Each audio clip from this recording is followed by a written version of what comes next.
자, 이거 많이 보셨을 거예요. 그리고 채팅창에서도 그 가끔 여쭤보시는 분들이 있습니다. 에릭슨 아스날 진짜 오나요? 막 이런 얘기 하는데 링크가 있었어요. 그리고 궁금한 그림이긴 해요. 아무래도 토트넘에서 뛰었던 선수가 아스날에 와서 뛴다는 사실 자체가 솔 캠벨 존나 흥분되죠. 겁나 흥분되죠. 네. 제가 존나 좋아하는 선수였습니다. 많은 분들이 그래요. 저 새끼 내려놓은 분 아니냐. 맞아요.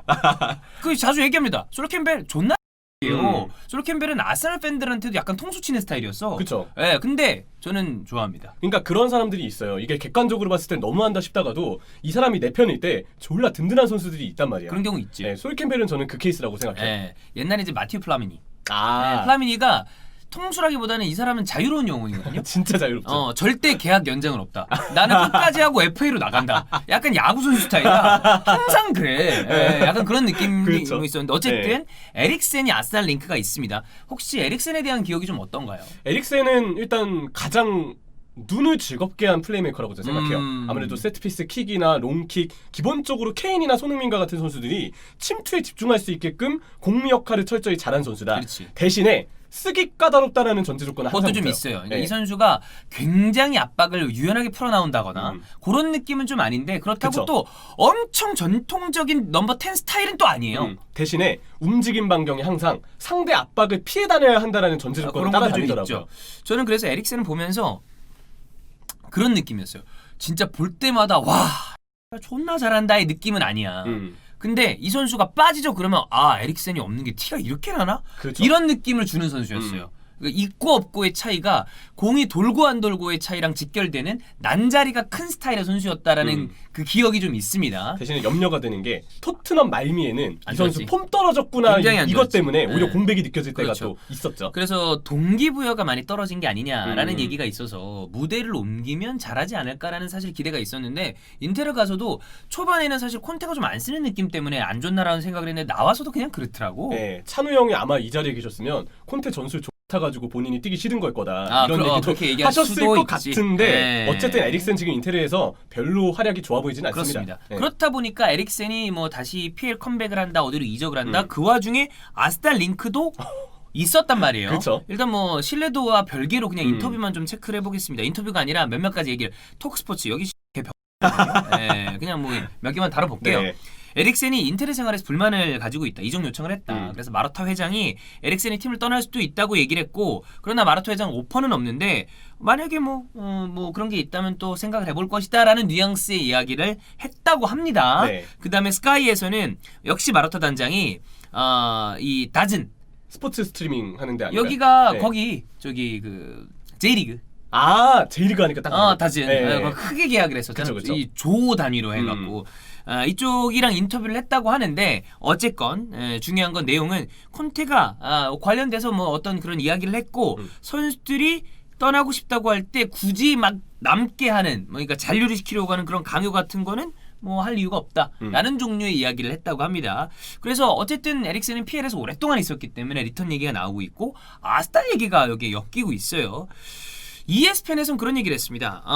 아스날이 인테르로부터 제의를 받았다. 오히려 역제의. 그러니까 요즘에는 그런 경우들이 좀 있어요. 에이전트로부터 그렇죠. 제의를 받거나 카바니 맨유도 그러니까 오히려 카바니 측이 좀 명함을 돌렸다라는 얘기가 좀 있었죠. 그렇죠. 어쨌든 에릭센이 과연 아르테타의 스타일과 맞을지는 모르겠으나 그런 얘기가 있었고 그 이후에 밀란 그다음에 뭐 파리 생제르맹, 보루센 이런 팀들이랑 링크가 있다. 뭐 이런 얘기를 했습니다. 근데 곧바로 아르테타가 좀 이 인터뷰를 보면 부인을 했어요. 그렇죠. 왜냐하면 사실 그냥 아스날 입장에서도 지금 공격과 관련된 스타일의 자원이 필요하긴 해요.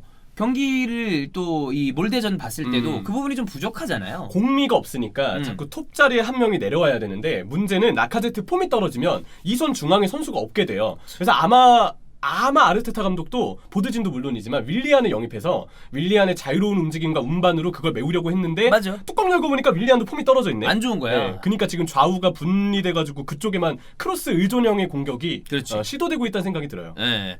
그래서 뭐 그런 걸 봤을 때 소버슬라이든 뭐 아니면 아우아르든 왜 링크가 났는지에 대해서는 알 것 같은데 그쵸. 이게 우리가 꼭 공미라고 해서 그 예전에 진짜 뭐 지금 아스날 소속인 웨즐 같은 선수가 꼭 필요하다는 게 아니라 공격에 방점을 줄 수 있고 마지막에 패스를 찔러 넣어줄 수 있는 선수가 있고 없고는 차이가 있거든요. 그렇죠. 그러니까 이 10번 선수가 있고 없고의 차이가 결국 어느 정도 전술에서도 그렇지. 영향을 준다고 봐야죠. 그래서 지금 만약에 토트넘을 예로 든다면 그런 역할을 해줄 수 있는 선수가 로셀소나 은돈벨레가 있지만 꼭 그 선수들이 그런 성향을 가지고 있지 않더라도 지금 그거를 케인이 나눠 먹어주고 있잖아. 케인은 사실 지금 케인보다 잘하는 넘버 10 별로 없어. 어유 지금 최고죠 그냥. 최고잖아. 네. 케인은 넘버 9인에도 불구하고. 근데 그런 부분 때문에 아스날 링크가 나고 있으나 얘기를 했습니다. 아르테타는 이 질문에 대해서 아니 팀을 발전시킬 수 있는 선수에 대해서는 열려 있다. 그러나 아직 어떤 선수도 개인 논의하고 있지 않고 언론들에서는 지금 아스날이 오히려 수비수 쪽에 뭐 이야기를 그러니까 공미보다는 수비 쪽에 고려를 하고 있다. 근데 저는 이건 아니라고 봅니다. 저는 에두와 아르테타가 공격 쪽의 자원을 찾고 있다고 봐요. 네. 그게 포워드가 됐든 어태킹 미드필더가 됐든 나는 벨 얘기가 맞다고 봐. 저는 항상 아르테타가 이번 여름에 아우아르를 1순위로 원했다라는 얘기가 꽤 신빙성이 있다고 생각해요. 나도요. 네, 왜냐하면 파티의 3선 보강도 물론 필요했지만 기본적으로 2선 공미가 있어야 공격 전술의 다채로움을 보다도 가져갈 수가 있거든요. 그래야 4-3-3 형태가 됐건 4-2-3-1 형태가 됐건 맞아. 전술이 완성이 되는 네. 거고 또 수비 보강은 지금 뎁스가 이미 너무 넘쳐 흐르잖아요. 그렇죠. 네, 선수 판매가 우선이죠. 여기 미러에서도 이건 뭐 익스프레스를 인용한 거긴 합니다만 뭐 얘기하기를 에릭센은 딴 팀들이랑 보르센이든 파리든 이런 팀이랑 경쟁이 붙어야 되게 되는 포기를 했다고 그러는데 난 이것도 맞지 않다고 보고 경쟁을 할 거라고도 생각을 안 해. 네. 예, 왜냐하면 그들도 에릭센을 진짜 진정 원할지에 대해서 난 좀 의문이야. 그렇죠. 예. 그리고 여기에서도 뭐 센터백 얘기를 하는데 저는 이거는 좀 아니라고 봅니다. 예. 어쨌든 만약에 에릭센이 그 설사 온다 칩시다. 그러면 아스날에서 도움이 될지 또 사실 의문이야. 그리고 에릭센이 앞서서도 얘기했지만 토트넘 말미 때부터의 부진이 이제는 단순한 동기부여의 문제인지 좀 살필 필요가 있어요. 그건 맞아요. 네, 왜냐면 인테르에서도 결국 압박에 약해지니까 공미 자리에서 콘테가 갑자기 아래쪽 거의 레지스타처럼 테스트해보기도 하고 위치를 계속 바꿔갔지만 여기저기 좀 써봤어요. 네, 어느 지점에서도 에릭센이 예전의 장점을 보여주지 못했거든요. 맞아. 그리고 에릭센은 쓰기 까다로운 선수라 압박 속에 gat혔을 때 무언가 보여주기 힘들고 항상 압박을 피해 다니는데 그렇게 되면 전술에 무언가 불균형적인 문제가 생길 가능성도 배제할 수는 없다. 맞아. 쓰기 까다로운 선수라는 점도 신경을 써야 됩니다. 네. 그런 거를 감안을 했을 때 뭐 설사 이 에릭센이 온다고 하면 에릭센 뭐 자카 파티 세버요스 엘레니 같은 중원 자원들이랑 조합이 될 텐데 나는 이제 이런 거보다는 그게 궁금해요. 만약에 에릭센이 아스날로 간다 그러면 토트넘 팬들이 화를 낼까? 근데 나는 그렇게 열받지 않을 것 같거든. 그래요? 그래도 전 열받을 것 같아요. 그런가? 네, 왜냐면 어쨌든 라이벌 팀이고 현지 팬들의 북런던 더비에 대한 라이벌 의식은 그건 대단하죠. 상상 이상일 거라고 근데 생각해요. 그게 있어요. 네. 사실 더비 라이벌이나 라이벌 팀으로 갔을 때 빡치는 경우는 그 선수가 되게 잘할 때입니다. 근데 지금은 아니니까. 그러니까 이미 이거 뭐 와갖고 존나 잘해. 그럼 빡치겠지. 막 이러면서. 근데 이미 나는 에릭센이 토트넘을 떠날 때 물론 토트넘 팬들이 에릭센한테 애정을 되게 많이 준 선수잖아. 그렇죠. 베르톤 아약스에서 넘어와서 되게 오랫동안 좋은 역할을 했으니까. 근데 이를테면 만약에 나는 아스날에서 그건 좀 다른데. 굳이 따지자면 외질이라고 칩시다. 꽤 오랫동안 활약을 했고 근데 마지막에 좀 활약이 좀 미비해졌다잖아. 근데 외질이 어디 갔어. AC 밀란에 갔다 쳐. 그랬다가 토트넘으로 가. 그럼 난 그렇게 화날 것 같지 않거든. 그냥 이 맥락에 단적인 예시가 있어요. 물론 라이벌 팀 관계는 아니지만 토레스가 첼시 갔을 때 그때만 해도 욕 많이 했지만 근데 토해바 됐잖아. 네, 실패하니까 약간 동정 여론이 생기긴 했어. 동정까지는 안 간다 치더라도 그냥 그거 말거든. 그렇죠. 예. 근데 솔직히 해서 내가 반통수랑 히드라한테 열받는 이유는 가서 잘했어. 존나 잘했잖아. 그냥 그게 빡치는 거라니까. 가드 오브 하너 받고. 그러니까 가서 그냥 그러면 그냥 그러고 말아. 근데 가서 잘하지 그러면 그럼 열받죠. 진짜 이게 된단 말이야. 근데 나는 에릭센이 이전의 커리어와 별개로 지금은 사실 선수 왜냐면 이 선수 아직 나이가 어려요. 92년생이야. 소니랑 동갑이기 때문에 아직 한참 잘해야 되는데 폼이 너무 많이 떨어진 것 같잖아. 그렇죠. 그래서 과연 아스날에 온다고 해도 몰라. 토트넘 팬들 분들의 생각은 모르겠어요. 네. 그래서 한번 궁금해서 토트넘 팬분들은 어떻게 생각을 하시는지 만약에 아스날에 간다고 그러면 진짜 빡이 칠지 그리고 그것도 있다.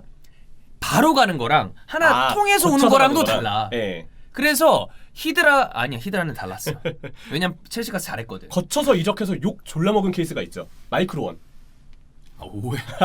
근데 얘는 너무 쌍욕을 받을 만한 일을 만들고 간 케이스라. 오해는 좀 이에요. 네, 이건 그냥 괴가 좀 다른 것 같기도 해요. 이것도 많이 털어서 그래. 아, 그리고 이적할 때 리버풀 떠날 때 그래. 너무 과정이 흐지부지했잖아. 좀 거지 같았잖아. 네, 그런 것도 있었죠. 그래서, 네. 어쨌거나 이거는 제가 봤을 때 유력하게 보실 건 아니에요. 근데 워낙에 또 많이 얘기를 하시길래 한번 다뤄본 거 정도라고 생각하시면 될 것 같고 에릭센도 아스날이 구미가 당기는 팀도 아닐 거고 그쵸. 아스날도 에릭센이 굉장히 필요한 타이밍이 아니기 때문에 저는 이 이적이 성사될 가능성은 굉장히 떨어진다. 그렇게 보고 있습니다. 상상하는 재미는 좀 있네요. 네. 재밌나요? 재밌죠 뭐. 그래.